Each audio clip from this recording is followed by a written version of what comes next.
प्रभु राम देव भगवान अल्लाह खुदा ईश आदि नाम एक ही शक्ति के हैं। वो कैसा है, कहां है, कैसे मिलता है, किसने देखा है? ये प्रश्नवाचक चिन्ह पूर्ण रूप से हटाने के लिए अवश्य सुनिए जगत गुरु तत्वदर्शी संत रामपाल जी महाराज के अमृत वचन सर्व पवित्र धर्मों के पवित्र शास्त्रों के आधार पर।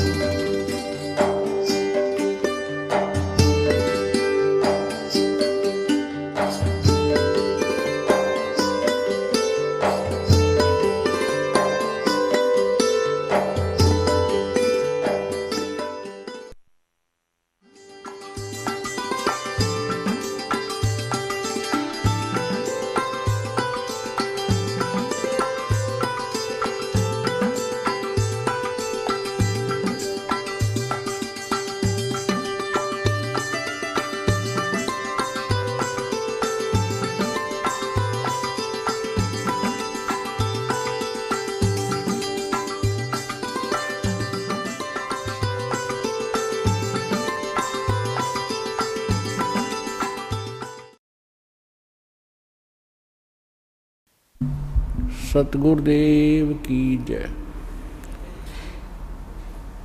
बंदी छोड़ कबीर परमेश्वर जी की जय। बंदी छोड़ गरीबदास जी महाराज जी की जय। स्वामी राम देवानंद जी गुरु महाराज जी की जय हो।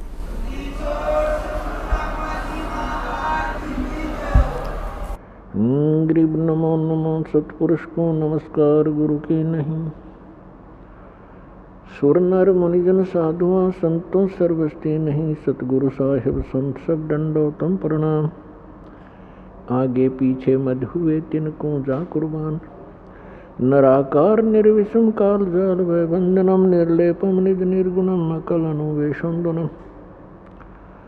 सोहम सुरति समाप्तम सकल समाना निर्तल। उज्ज्वल हिरंबर हरदमम बेपरवा अथाह वार पार नैमद्यतम। गरीब जो सुमरै सिद्ध होई। गणनायक गलता ना करो अनुग्रह सोई। पारस पद परवाना आदि गणेश मनाऊं। गणनायक देवन देवा चरण कमल लो लाऊं। आदंत करूं सेवा परम शक्ति संगीतम। रिद्धि सिद्धि दाता सोई। अवगत गुण अतीतम सत्य पुरुष निर्मोही। जगदम्बा जगदीशम मंगल रूप मुरारी। तन मन अर्पों शीशम भक्ति मुक्ति भंडारी। सुर नर मुनि जन ध्यावे ब्रह्मा विष्णु महेशा। शेष शेष मुख गावे पूज्य आदि गणेशा। इंद्र कुबेर सरीखा वरुण धर्म राय ध्यावे। समर्थ जीवन जी का मन इच्छा फल पावे। 33 कोटि आधारा ध्यावे शेष 88। उतरे बहुजल पारा कट है यम की फांसी। 33 कोटि आधारा ध्यावे शेष 88। उतरे बहुजल पारा कट है यम की फांसी। कर जोरूं विनती करूं। धरूं चरण पर शीश। गुरु जी राम देवानंद जी महाराज ने दियो नाम बख्शीश। कोटि कोटि सिजदा करूं। कोटि कोटि प्रणाम। चरण कमल में राखियो। मैं बांदी जाम गुलाम। कुत्ता हूँ गुरुदेव का। रामपाल दास का नाम। गले प्रेम की जेवड़ी। जहाँ खेचो वहाँ जाऊं, तो करो तो बावड़ू, दूर दूर करो तो जाऊं, जो राखो तो ही रहूं, जो देवो सो खाऊं। जय इब के सतगुरु मिले, सब दुख आँखों रोए, चरणों ऊपर शीश धरूं, कहूँ जो कहनी हो।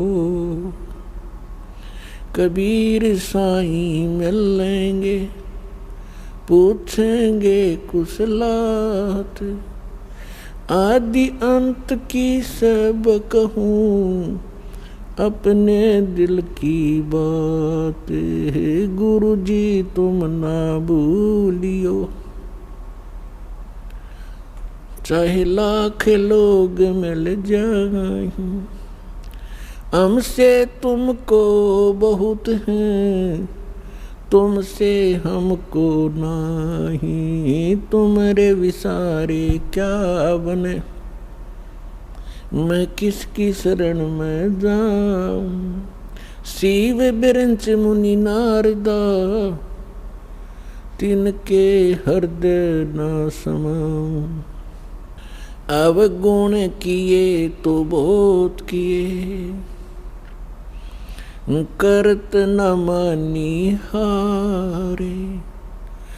बावे बंदा बख्श दियो, बावे गर्दन उतार। अवगुण मेरे बाप जी, बख्शो गरीब नवाज। जो मैं पूत कुपूत हूँ, बहुर पिता को लाज। मैं अपराधी जन्म का, नक्सिक भरे विकार। तुम दाता दुख भंजना, मेरी करो संवार। सूरत करो मम साइया, हम हैं भव जल माही। आप ही बह जावांगे, जो तुम न पकड़ोगे बाँ। हे बंदी छोड़ दयाल जी, तुम तक हमारी दौड़े। जैसे काग जहाज का, अब सुहजत और न ठोरे। परमपिता परमात्मा पूर्ण ब्रह्म, सारी सृष्टि के रचनहार, सर्व के पालक पूर्ण ब्रह्म कबीर परमेश्वर जी की असीम रजा से आप सभी पुण्यात्माएं सत्संग सुनने के लिए उपस्थित हुए। जिस प्राणी के युगों युगों के पुण्य उदय हो जाते हैं, उसी पुण्यात्मा को ऐसा शुभ स्थान प्राप्त होता है, उसी को सत्संग मिलता है, उसी को सतगुरु प्राप्त होते हैं।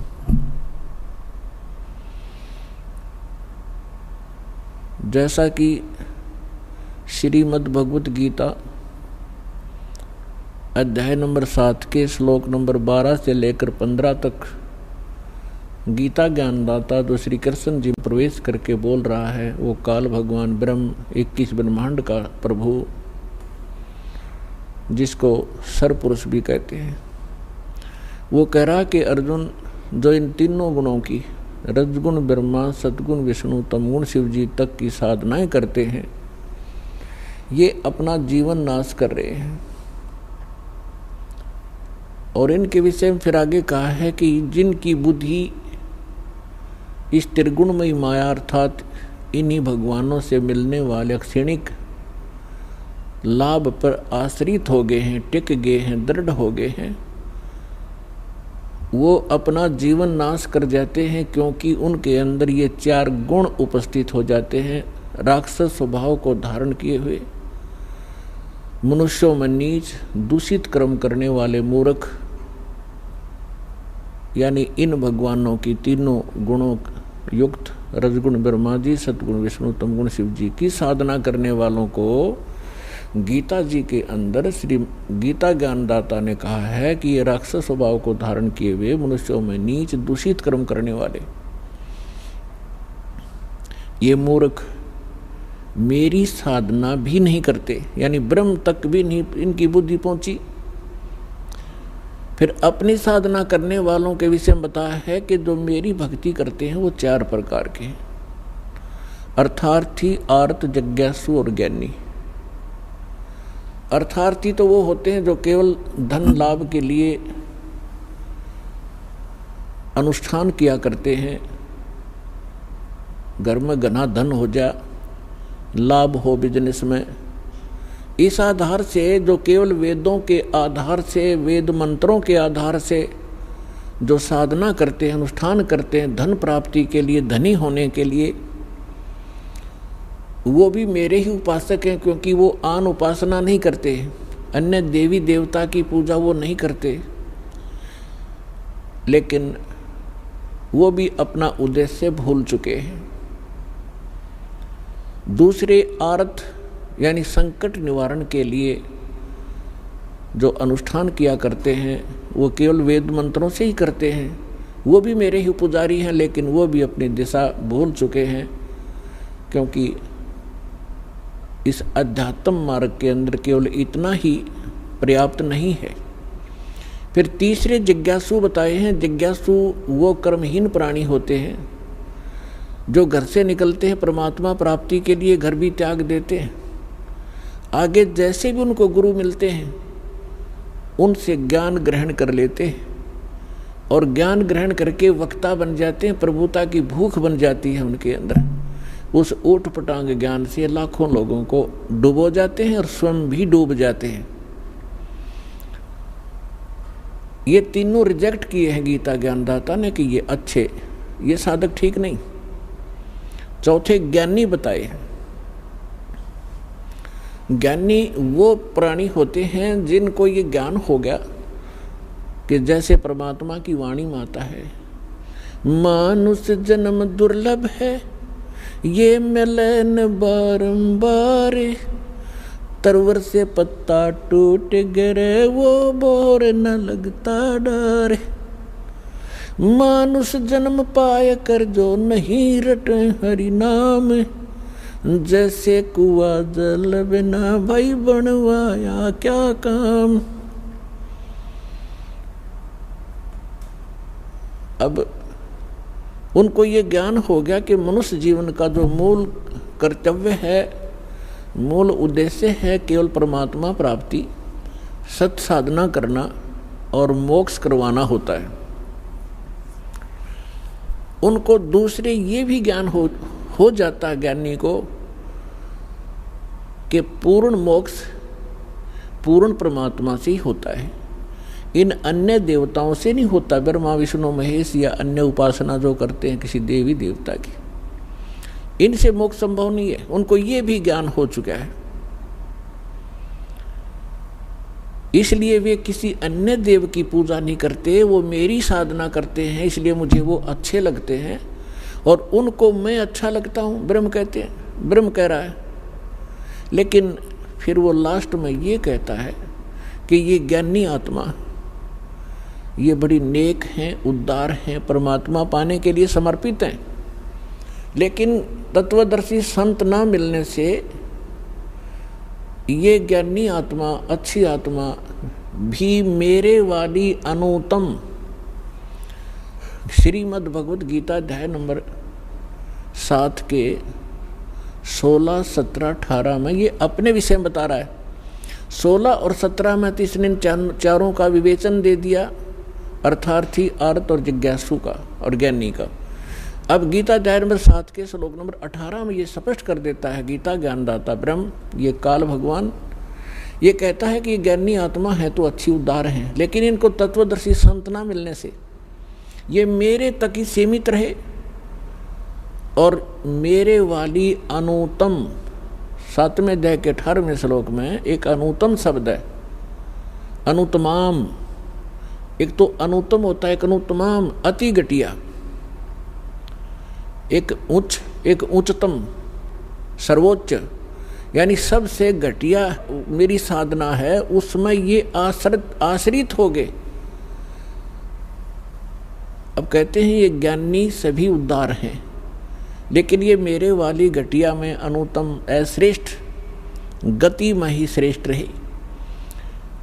अब ब्रह्म की साधना क्या है? ओम नाम का मंत्र। और ओम नाम से क्या प्राप्ति होती है? ब्रह्मलोक। गीता अध्याय नंबर 8 के श्लोक नंबर 13 में ये अपनी साधना स्पष्ट करते हैं कि ओम इति एकाक्षरम ब्रह्म व्यवहारण माम अनुसमरण ये परियाति तजंदेहम स याति परमाम गतिम। मुझ ब्रह्म का केवल एक ओम मंत्र है, नथिंग एल्स। इसके अतिरिक्त मेरा कोई मंत्र नहीं है। और इसका अंतिम सांस तक, शरीर त्यागने तक इसका सिमरण करता हुआ जो शरीर छोड़कर जाता है वह ब्रह्मलोक को प्राप्त होता है। यानी मेरी सबसे उत्तम यानी परम गति प्राप्त होती है जो ओम से मिलने वाली है। श्री देवी भागवत 7वां स्कंध, सचित्र मोटा टाइप, गीता प्रेस गोरखपुर से प्रकाशित के पृष्ठ नंबर 562 और 63 पे ये निर्णय दिया है देवी जी ने। राजा हिमालय को वो ज्ञानोपदेश कर रहे हैं। वो कहती है कि मेरी साधना भी छोड़ दे जिसने मोक्ष चाहिए। और वो क्या बताती है कि ब्रह्म पाने का उद्देश्य रखो, ओम नाम का जाप करो, जिस कारण से आप उस ब्रह्म को प्राप्त हो जाओगे जो ब्रह्मलोक में रहता है। यानी ओम नाम ब्रह्म का है और ब्रह्म ब्रह्मलोक में रहता है और ओम नाम का जाप करने वाले ब्रह्मलोक को प्राप्त होते हैं। श्रीमद् भगवद गीता अध्याय नंबर 8 के श्लोक नंबर 16 में ये स्वयं गीता ज्ञानदाता स्पष्ट करता है कि ब्रह्मलोक में गए हुए प्राणी भी पुनरावृत्ति में है, अर्थात उनका भी जन्म और मृत्यु होता है। अब जैसे ज्ञानी आत्मा कौन थे? एक चुनक नाम के ऋषि थे। एक चुनक नाम के ऋषि थे। परमात्मा पाने के लिए उद्देश्य से उन्होंने वेदों को पढ़ा और जैसा भी ब्रह्मा जी से या मनु जी से अन्य जितने भी ऋषि हुए ये सभी नकली थे। इनको वेद ज्ञान नहीं था। पुण्यात्माओं, आज बुद्धिमान समाज हो गया, इसलिए दास ये शब्द कहने में सफल हो रहा है क्योंकि हमारे सदग्रंथ गवाह हैं। और ऐसे इंस्ट्रूमेंट परमेश्वर ने उपलब्ध करा दिए आपके लिए कि इन दुष्ट लोगों का अब दाव लग नहीं रहा। ये सिर पटक रहे हैं पागल कुत्ते की तरह। अब भी चाह रहे हैं कि जनता को बरगला दें, हमारे धंधे चलते रहें। लेकिन परमात्मा ने सबसे पहले उपकार ये किया आपके ऊपर कि आपको शिक्षित किया और फिर ऐसे उपकरण बनवाए। न ये मनुष्य मेड नहीं है, ये मनुष्य की बुद्धि के सत्र का काम नहीं है। इंटरनेट लगाना, टीवी चैनल बनाना, ये अभी 10 वर्ष से क्यों हुए, 15 वर्ष से पहले ना थी ये कभी। केवल आपके ऊपर रहम किया दाता ने, वो समर्थ शक्ति है, उन्होंने इस समय ये काम करना ही करना था। तो दास ने ये कहा कि आज तक जितने भी ऋषि महर्षि हुए हैं ये सभी अज्ञानी थे, इनको कख भी पता नहीं था वेदों और गीता और हमारे सदग्रंथों का। ये समय रह कर आपको बहुत बार प्रमाणित भी किया। समय आने पर इस सत्संग के दौरान भी समय लगा तो प्रमाण दिखाएंगे। आज का जो विषय है वो अलग है। तो चुनक नाम का ऋषि था, उन्होंने वेदों में पढ़ लिया। यजुर्वेद अध्याय नंबर 40 के मंत्र नंबर 15 में लिखा है कि वायु अनिलम अथिदम भस्मांतम शरीरम ओम करतो सुमर, किलबे सुमर और करतुम सुमर। ओम नाम का जाप काम करते करते सिमरण करो, विशेष कसक के साथ सिमरण करो, यानी श्रद्धा के साथ। और मनुष्य जीवन का प्रथम कर्तव्य जानकर ओम नाम का जाप करो।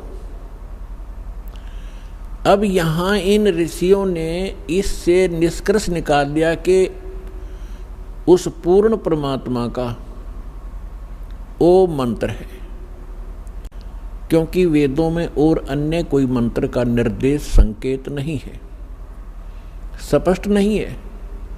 इसलिए इन्होंने यजुर्वेद अध्याय नंबर 40 के मंत्र नंबर 15 से ओम नाम ले लिया और ये पूर्ण ब्रह्म का मान लिया। अब ये इनकी सबसे बड़ी अज्ञानता रही है ऋषियों की। इन्होंने यजुर्वेद अध्याय नंबर 40 के श्लोक नंबर 17 को भी पढ़ा होगा, पर वो समझ नहीं सके।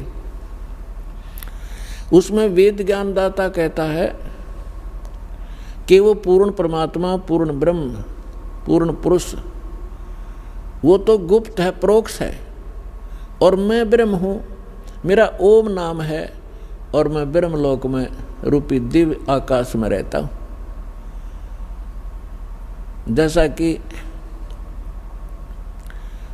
जैसे आसी के अंदर, ये शहर है आसी, वहाँ पर बोर्ड लगा हुआ है कि बरवाला 30 किलोमीटर। अब कोई अनजान व्यक्ति ये समझ बैठे कि इस बोर्ड पे लिखा बरवाला और वहीं बैठ जाए थैला धर के कि आ गया बरवाला। उस पे लिखा है वो बरवाला तो आगे 30 किलोमीटर है। तो इसी प्रकार इन ऋषियों ने यजुर्वेद अध्याय नंबर 40 के मंत्र नंबर 15 से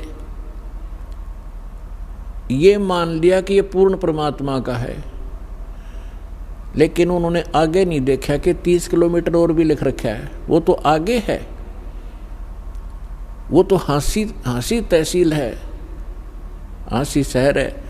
तो उसमें यजुर्वेद अध्याय नंबर 40 के श्लोक नंबर मंत्र नंबर 17 में स्पष्ट किया हुआ है कि वो परमात्मा तो गुप्त है और मैं ब्रह्म हूं,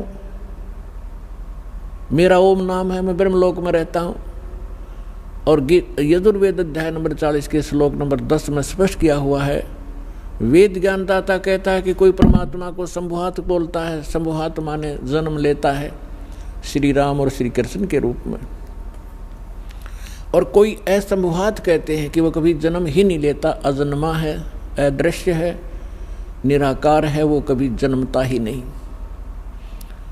उसमें स्पष्ट किया है कि वो परमात्मा जन्म लेता है या नहीं लेता है, किस स्वरूप में है, कैसा है, कैसे मिलता है, उसकी जानकारी तत्वदर्शी संत बताते हैं, उनसे सुनो।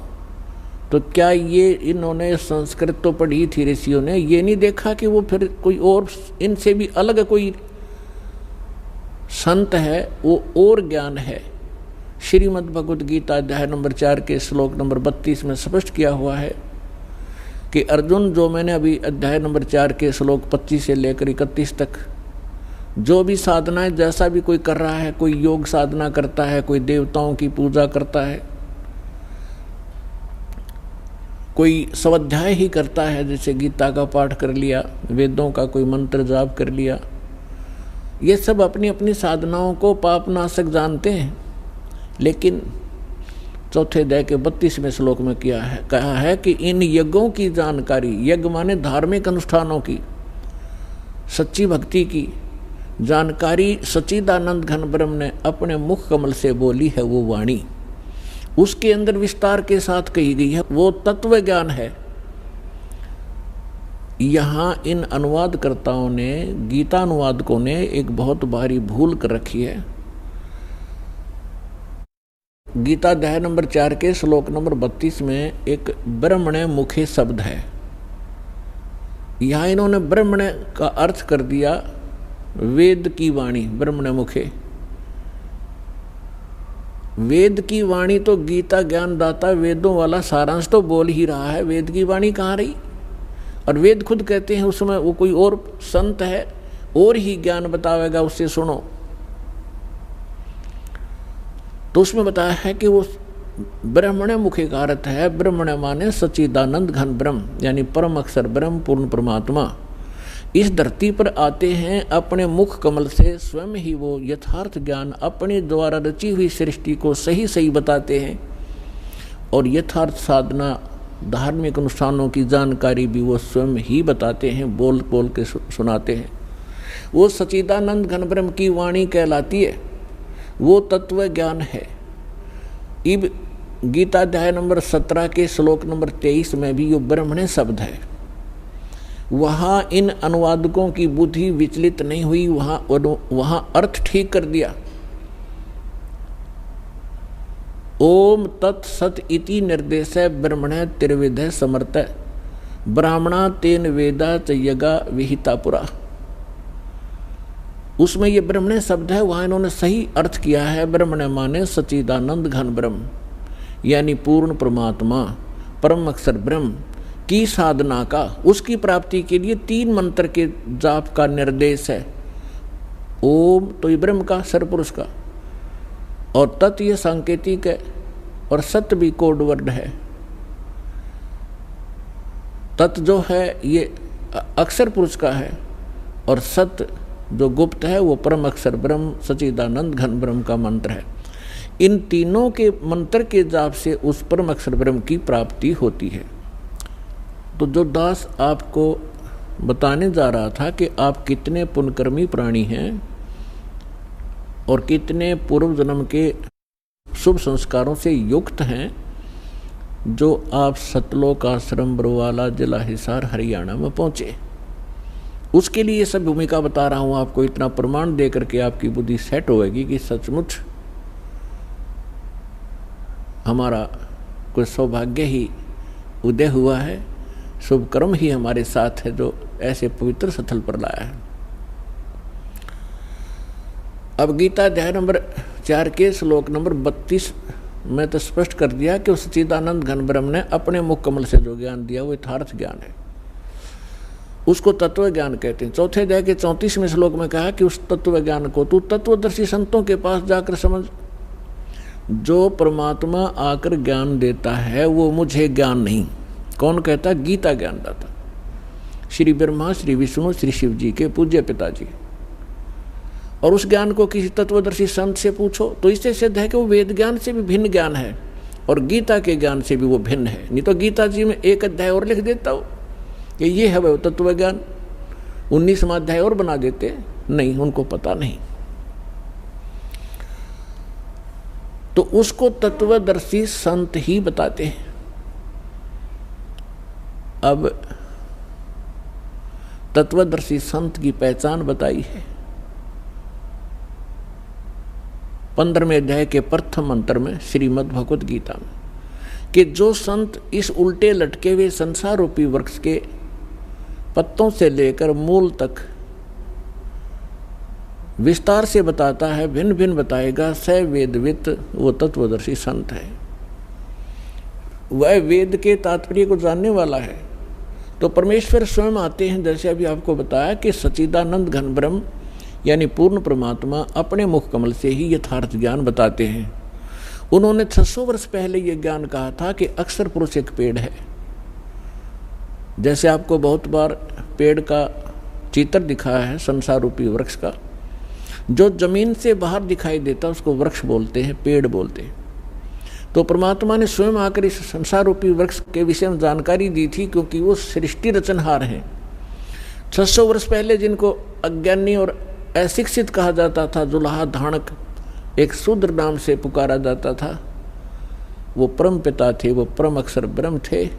हमारी बुद्धि बालकों वाली है, हम भगवान को समझ नहीं पाए।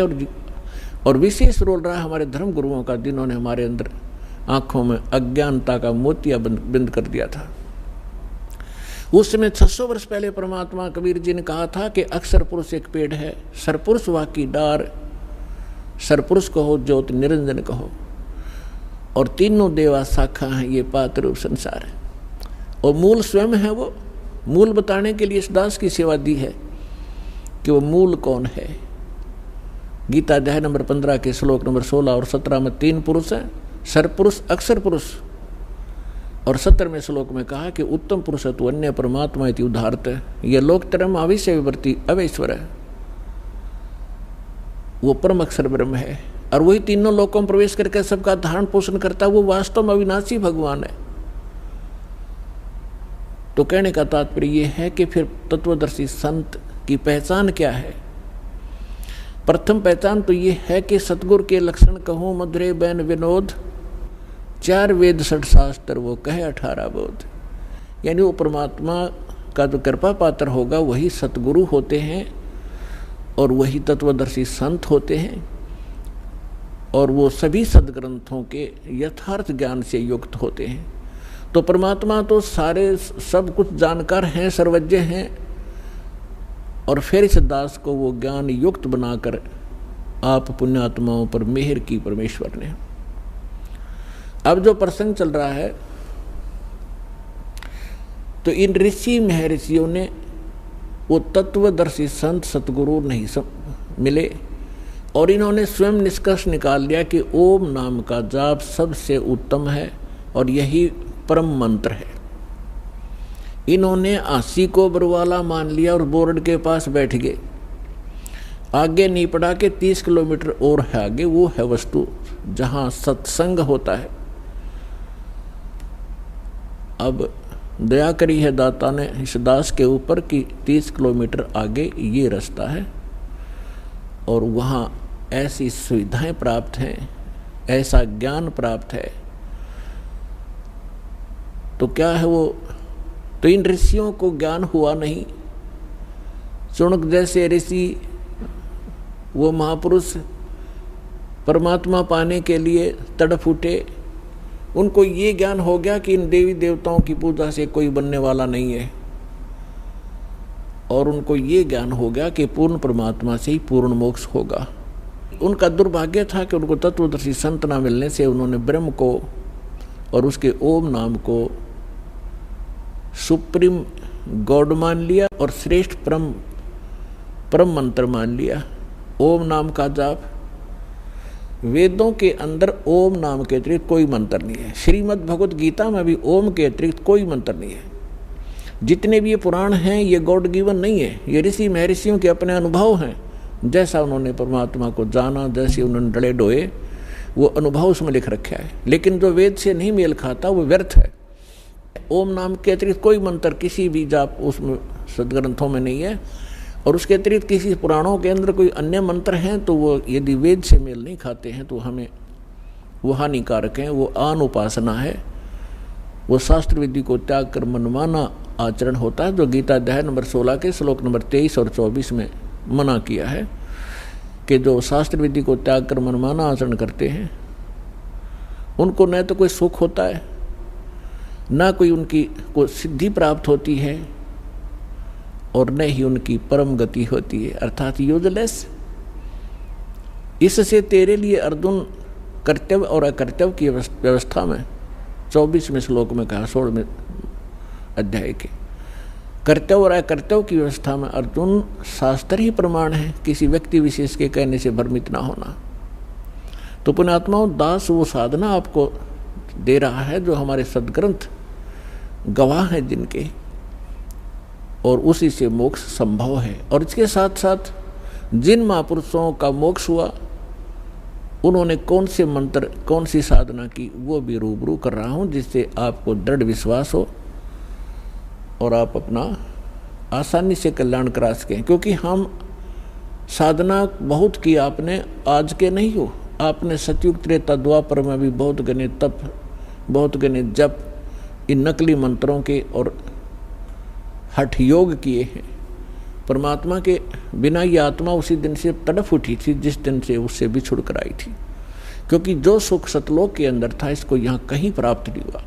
राजा बनकर देख लिया, रंग अपने आप ही बन जाता है, और फिर सेठ साहूकार बनकर भी देख लिया, वो सुख नहीं मिला। क्योंकि जो सुख है वो इस 21 ब्रह्मांड में उसका नाम निशान नहीं है।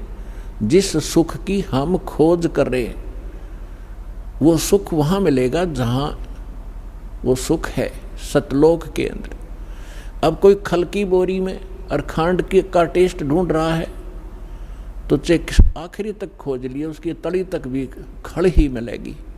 इसी प्रकार बोरी, जो खांड की बोरी, बूरा की बोरी के अंदर आप पहुंचोगे तो कहीं से भी निकाल लेना, मीठी ही मीठी होगी। इसी प्रकार सतलोक एक सुख सागर है, जहाँ आप पहले रहा करते थे। वहाँ मृत्यु नहीं, वहाँ वृद्धावस्था नहीं, वो जंत्र, ये नाड़ी तंत्र से बना हुआ वहाँ का शरीर नहीं, बहुत सुंदर एक तत्व से बना हुआ नूरी शरीर आपका होगा। सदा युवा रहोगे, मृत्यु नहीं होती, परिवार ज्यों का त्यों होगा, उसकी डुप्लीकेट ज्यों की तो नकल है ये सृष्टि यहाँ की। लेकिन ये मिट्टी से बने हुए खिलौने हैं, वो अजर अमर शरीर प्राप्त होंगे आपको। और आप ऐसे ही प्राप्त थे पहले, अपनी गलती से हम यहाँ फंस गए। अब आपको पता चलेगा कि हम कैसे फंसे, जैसे सृष्टि रचना में दास आपको सुनाता है, जो परमेश्वर ने स्वयं आकर हमें यहाँ सुनाई और बताई है। अब जो प्रसंग चल रहा है कि इन ऋषियों ने जो डले ढोए, इनको सतगुरु नहीं मिले। इन ऋषियों ने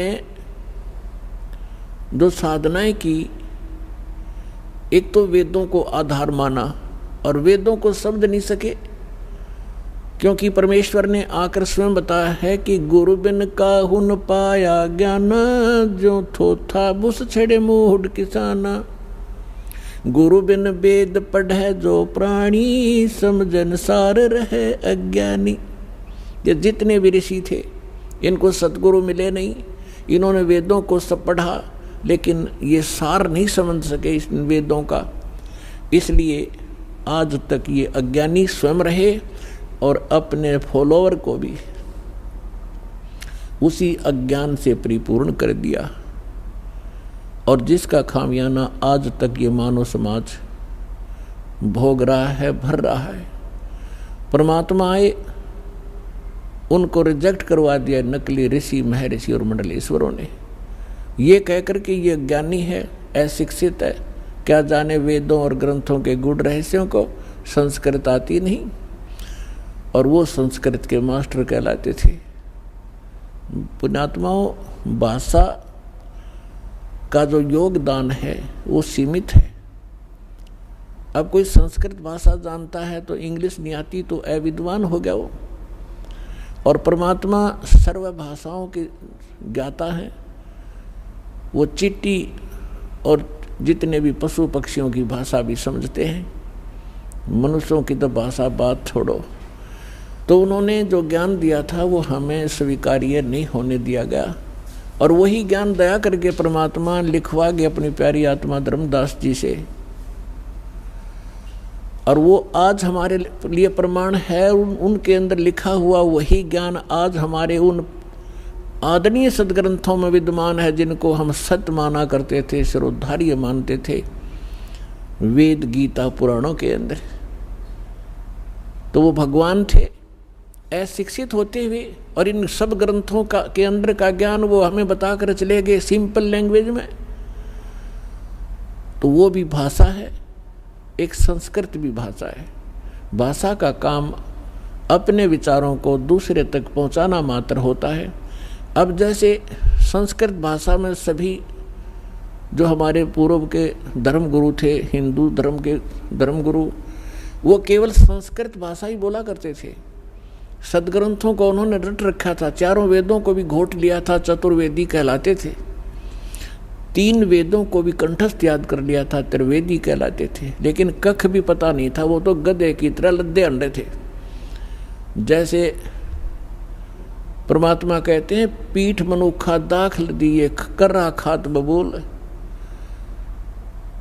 जैसे ऊंट के ऊपर मनुखा दाख लाद रखी थी और वो स्वयं झाड़ों में मुंह फुड़वा रहा है, और उसके पीठ के ऊपर कितनी अनमोल वस्तु रखी है, कितनी मीठी वस्तु रखी है, उसका उसे ज्ञान नहीं। इसी प्रकार हमारे जितने धर्मगुरु थे, इन सदग्रंथों को ये कंठस्थ याद कर लिया करते थे, लेकिन खाते थे झाड़ बोझड़े, यानी आन उपासना ही किया करते थे।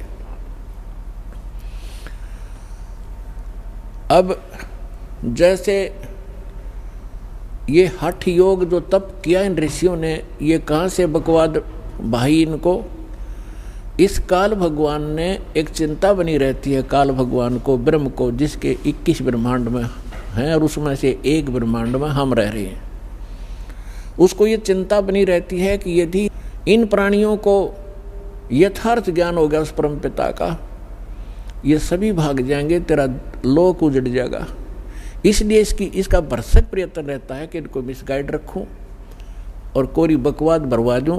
साधना करने की इच्छा हो तो गलत करें, शास्त्र विरुद्ध करें, और नहीं फिर जैसे ऋषि महर्षि घर से निकले साधक निकलते हैं, जो साधना वो कर रहे होते हैं उनसे कुछ होना जाना तो उनसे होता नहीं। 1-2 वर्ष के बाद फिर उनमें कोई ऐप जरूर होता है, कोई सुल्फा पीने लग जाता है, कोई भांग पी कर टाइम पास करता है तो कुब्द में लग जाते हैं, कोई सिद्धियां प्राप्त कर लेते हैं, फिर एक दूसरे पर प्रभुता फैलाकर जनता में वो प्रशंसा के पात्र बनकर अपना जीवन नाश कर जाते हैं।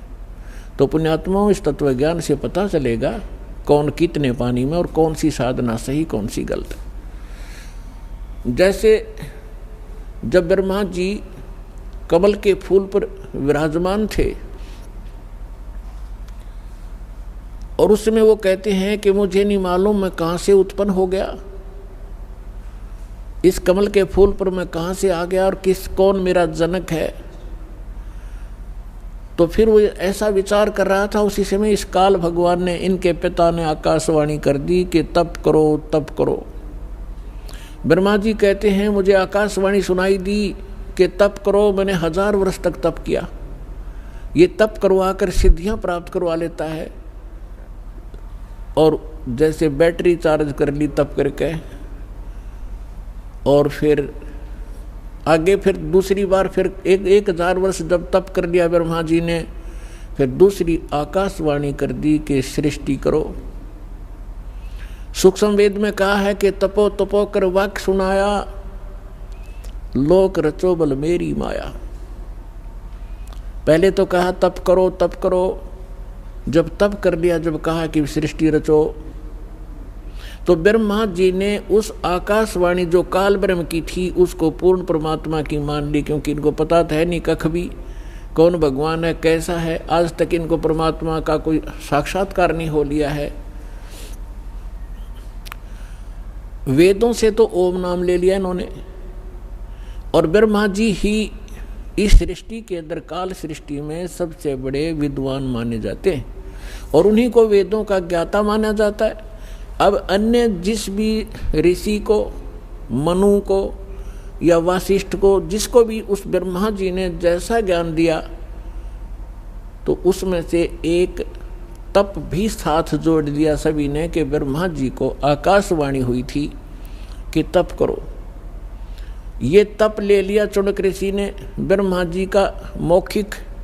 तब तक तो वेद प्राप्त भी नहीं हुए थे। उसके बाद फिर सागर मंथन हुआ था जब 4 वेद प्राप्त हुए थे। वैसे कंप्लीट जो वेद थे ये 5 थे। इस काल भगवान को 5 परमात्मा ने वहाँ से फैक्स कर दिए थे इसके अंतःकरण में। फिर इसके श्वासों के द्वारा ये बाहर निकले थे सागर के ऊपर और सुसज्जित बहुत सुंदर थालियों के अंदर आए थे। तो इस ज्योत निरंजन ने वो 4 पढ़े, 5 पढ़े इसने। तो 5वें जो वेद था उसके अंदर उस परमात्मा का विशेष ज्ञान था। तो इसको चिंता बन गई कि उस परमात्मा की इस प्रकार जानकारी प्राणियों को होगी, ये सब भाग जाएंगे। उसने 5वां वेद छुपा दिया और 4 वेद अपने पुत्र ब्रह्मा को दे दिए। सागर मंथन के समय अपनी श्वासों से छोड़ दिए और 5वां गुप्त कर लिया। उसकी अक्षति पूर्ति करने के लिए स्वयं परमेश्वर को आना पड़ता है उस 5वें वेद को, तत्व ज्ञान को बताने के लिए। तो जो दास आज कंसेप्ट क्लियर करने जा रहा है कि आपको वो स्थान मिला, आपको तत्व ज्ञान मिला, तो आप कितने शुभ संस्कारी प्राणी हो। सभी बहन भाई बुजुर्ग बेटी माई बाई सभी जो यहाँ पहुँचे, चाहे कोई दुख में आ रहा है, चाहे कोई ज्ञान समझ के आया है, या किसी भाई बहन के कहने से इस पवित्र स्थल पर पहुँचा है, तो यहाँ आने के बाद अपने आप इस रंग में रंग ही जाता है। 1-2 बार सत्संग सुनने के बाद आज से बुद्धिमान समाज है। तो जो प्रसंग चल रहा है हम उसी पर आते हैं। तो इन्होंने ब्रह्मा जी से प्राप्त उस ज्ञान के आधार से चुनक ऋषि ने तप सेलेक्ट कर लिया और वेदों से ओम मंत्र, तो गीता अध्याय नंबर 7 के श्लोक नंबर 18 में कहा है कि ये ज्ञानी आत्मा हैं तो उदार मीन समर्पित हैं परमात्मा के लिए। हजारों वर्षों तक तप किए, साधनाएं की, सूख कर काटा हो गए, परवाह नहीं की चाहे जान भी जाओ परंतु परमात्मा मिले मोक्ष हो। लेकिन किक्कर बबूल का बीज बोके और आम की आस करना महामूर्खता होती है।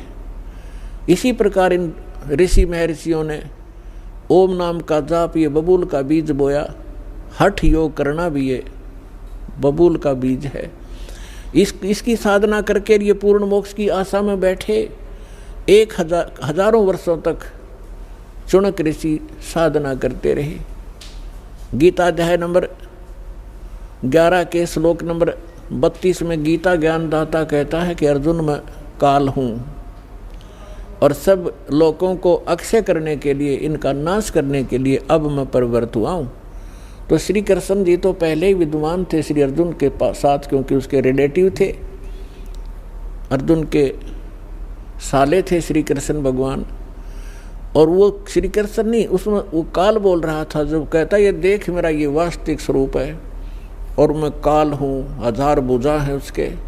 और गीता अध्याय नंबर 11 के श्लोक नंबर 21 में अर्जुन कह रहा है कि भगवान आप तो इन सभी ऋषियों को खा रहे हो, सभी देवताओं को भी खा रहे हो, सिद्धों के समुदाय आपके सामने हाथ जोड़कर खड़े हैं और वेदों के सूक्तों से आपकी ही स्तुति कर रहे हैं और आप उनको भी खा रहे हैं।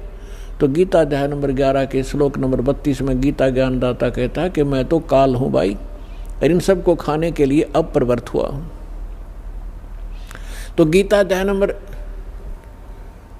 11 के श्लोक नंबर 47-48 में ये गीता ज्ञानदाता कहता है कि ये मेरा वास्तविक रूप है, मैं ऐसा हूँ जो अब तुम्हें दिखा है, और मेरे इस रूप के दर्शन तेरे अतिरिक्त पहले कभी किसी ने नहीं हुए और आगे नहीं हो सकते।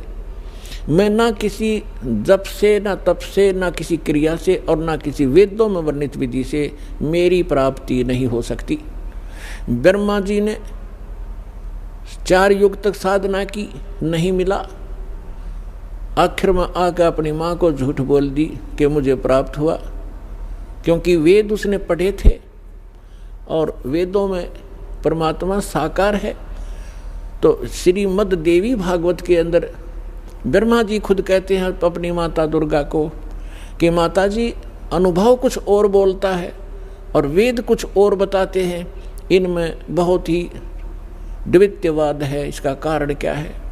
तो दुर्गा को उस काल ने धमका रखा है कि खबरदार जब मेरी किसी को भी तूने जानकारी दे दी, मैं गुप्त रहूँगा और मेरा भेद किसी को नहीं बता देगी। तो उसके डर से देवी उसको गोलमोल कर देती है कि मैं ही सब कुछ हूँ, मैं ही ब्रह्म हूँ, मैं ही सब कुछ हूँ, ऐसे गोलमोल कर देती है। फिर भी ब्रह्मा जी कहते हैं कि अनुभव कहता है, अनुभव हम करते हैं तो मिल नहीं रहा, और वेद बताते हो साकार है, एक स्थान पर बैठा है। तो ये दोगला सा ज्ञान है माता। तो कहने का भाव ये है कि गीता ज्ञानदाता कहता है कि मैं ना वेदों में वर्णित विधि से, ना किसी जप से, ना तप से, ना किसी क्रियाओं से कभी नहीं प्राप्त हो सकता। तो इसलिए गीता अध्याय नंबर 7 के श्लोक नंबर 24 और 25 में ये खुद कहता है कि मैं अव्यक्त हूँ, अपनी योग माया से छुपा रहता हूँ, ये मेरा अनुत्तम विधान है, अटल विधान है। अनुत्तम तो इसलिए जब माता पिता है और बच्चों से भी गुप्त है तो कोई न कोई दोष है उसके अंदर, वो अच्छा आदमी नहीं है। इसको श्राप लगा हुआ है, 1 लाख मानव शरीरधारी प्राणियों का आहार करता है, जिस कारण से छुपा बैठा है। कहीं पता लग गया तो एक भी नहीं तेरी पूजा करेगा, तेरे इन सब देवी देवताओं को भी भूल जाएंगे। इसलिए ये गुप्त रहता है, ना अपने देवी देवताओं को, इन सबको, किसी को, पुत्रों को भी इसने भेद नहीं बता रखा। ये स्वयं स्पष्ट कर रहा है गीता अध्याय नंबर 7 के श्लोक नंबर 24 और 25 में कि मैं ये अबुध है, ये जो जन समुदाय सामने खड़ा है, ये मुझ अव्यक्तम माम अव्यक्तम व्यक्तिम आपनम मनन्ते अबुद्या, ये मूर्ख मुझ अव्यक्त को और कृष्ण रूप में, व्यक्ति रूप में आया हुआ मान रहे होंगे। मैं कृष्ण नहीं हूं, आई एम नॉट कृष्ण। मैं अपनी योग माया से छुपा रहता हूं, मैं कभी किसी के समक्ष नहीं आता। गीता अध्याय नंबर 4 के श्लोक नंबर 5 और 9 में ये स्पष्ट कहता है कि अर्जुन, तेरे और मेरे बहुत जन्म हो चुके, तू नहीं जानता, मैं जानता हूँ, और मेरे जन्म और कर्म अद्वितीय हैं, अलौकिक हैं। तो इसके कर्म ऐसे हैं कि ये सामने नहीं आता और किसी में प्रवेश करके प्रेत की तरह जो क्रिया करवानी है वो कर देता है, करा जाता है। तो ये कहता है, तो ब्रह्मा विष्णु महेश ने साधनाएं की, परमात्मा मिला नहीं। इन्होंने निराकार विधान बना दिया कि परमात्मा निराकार है। तो इसी प्रकार जो प्रसंग चल रहा है हम उसी पर आते हैं। इस चाणक्य ऋषि ने वो साधनाएं प्रारंभ की जो सभी ऋषि पहले से ही डले ढो रहे थे। उससे वो परमात्मा तो मिलना है ही नहीं, ये एटम बम बन जाते हैं, एटम बम। अगस्त ऋषि ने सारे जीवन में डले ढोके एक सिद्धि प्राप्त कर ली, सब सागर पीण की। बता, सारे जीवन को नाश करके उसने एक ये प्राप्त किया कि सब सागर पी लिया। अब इस तत्व ज्ञान के अंदर परमात्मा ने क्या बताया है, अब आपको उस परमात्मा का दिया हुआ कुछ ज्ञान बीच में सुनाएंगे, क्योंकि आप एक विद्यार्थी हैं और पूरे वर्ष में एक ये पूरा कोर्स दास ने आपका करवाना होता है। 3 दिन का सत्संग इसीलिए रखा है कि प्रत्येक सत्संग में श्रद्धालु भी बदल जाते हैं और श्रोता भी जो लगातार सुन रहे हो तो अच्छी बात है। इसलिए धीरे धीरे सारे ही ज्ञान के ऊपर विवेचन किया जाता है। अब जैसे ये सिद्धियां क्या है, ये जीवन नाशक इस प्राणी की सबसे बड़ी दुश्मन है। इससे प्रभुता आ जाती है और अपनी ही, जैसे पहले बैटरी चार्ज करी फिर वह ख़त्म कर दी, रह गया जैसे का तैसा। जैसे इन सिद्धियों को परमात्मा ने ऐसा बताया है कि जैसे आप देखते हो वर्षा के मौसम में अन्य चींटियां होती हैं बगैर पंखों की होती हैं, और उन्हीं चींटियों के बिलों से कुछ पंखों वाली चींटियां निकलती हैं और वो उनके अंदर परमात्मा होती हैं, क्योंकि वो उड़ नहीं सकती दूसरी चींटियां और वो उड़ जाती हैं आकाश में। तो वो यूँ सोचते हैं कि ये तो भगवान से मिल ली, क्योंकि ये तो उड़ जाती हैं आकाश में। और वो आकाश में जैसे आजकल आप देखते हो मौसम वर्षा का है तो चींटियां निकलती है पंखों वाली कीड़ियां, और कहाँ जाती हैं, या तो दीपक पर जाकर जलकर मर जाएंगी, या फिर बल्लभ के चारों तरफ घूमती रहेंगी। थोड़ी सी देर में उनकी पंख टूट जाएंगी, कट कर नीचे पड़ जाएंगी और वो चिट्टी की चिट्टी रह जाएंगी। इसी प्रकार ये जो साधना करते हैं, गलत साधना करते हैं, शास्त्र विधि को त्याग कर जो मनमाना हठ योग आदि करते हैं, अन्य जाप मंत्र अनुष्ठान करते हैं, उनसे उनमें सिद्धियां आ जाती हैं। और आम मानव से वो जैसे आकाश में उड़ जाना, जल के ऊपर ऐसे चलना जैसे थल पर चलते हैं, सब समुद्रों को पी लेना, इस तरह के जो ये कलाबाजी इनमें आ जाती है, तो आम मनुष्य तैनो सोचे न भगवान मिल गया। अब परमात्मा कहते हैं डंब करें डूंगर चढ़ाएंगे अंत झिन्नी झूले, जग जाने बंदगी करेंगे बोवें सूल बबूले। अब परमात्मा कहते हैं कि हमारी इस साधना से जो हम आपको प्रदान करेंगे, इससे आपको 24 सिद्धियां आ जाएंगी। यहाँ की तो 8 सिद्धि हैं और उन्हीं के अंदर ये लटपट होकर अपना जीवन नाश कर जाते हैं। परमात्मा कहते हैं जो साधना हम आपको बताने जा रहे हैं, इससे आपको 24 सिद्धियां प्राप्त हो जाएंगी, लेकिन एक भी प्रयोग मत कर लेना, नहीं तुम्हारे लिए विष का काम करेंगी। अपने आत्मा सिद्धि का अर्थ होता साधना की सफलता।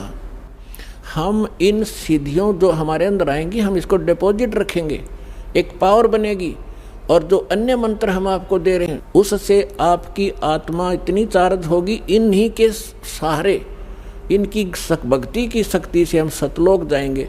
यदि हमने यहाँ खराब कर दी तो हम आगे जा नहीं सकते, हमारी सारी पूंजी नष्ट हो जाती है।